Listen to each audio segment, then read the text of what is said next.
পেটের বাসডুবিতে যারা জমিন থেকে বিদায় নিয়ে চলে গেল রে আল্লাহ, আয় আল্লাহ প্রত্যেককে তুমি শহীদি মর্যাদা দান করো রে আমার মাওলা। আয় আল্লাহ কান্নার আওয়াজ, আয় আল্লাহ বাবা কান্না করে নিজের সন্তানের জন্য, স্বামী কান্না করে স্ত্রীর জন্য, একজন বাবা কান্না করতেছে, ওই বাবা কান্না করতেছে, বলতেছে সবাইকে, এই লোকেরা তোমরা যাও বাস থেকে আমার কন্যা সন্তানটারে, শিশু বাচ্চাটারে উদ্ধার করো। স্বামী কান্না করে, আমার স্ত্রীকে নিয়ে আমি ঢাকার দিকে রওনা হলাম, আমার স্ত্রীর কি উপায় হবে? স্ত্রীটাও তো বাসের ভিতরে জমিন থেকে বিদায় নিয়ে চলে যাইতেছে।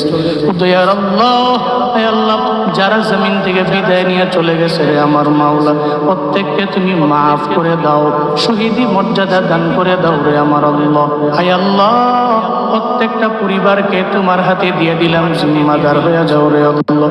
পরিবারে সুখের ছায়া নেমে এসেছে, সুখ সন্তপ্ত পরিবারকে তোমার হাতে দিয়ে দিলাম, ধৈর্য ধারণ করার তৌফিক দান করো আল্লাহ।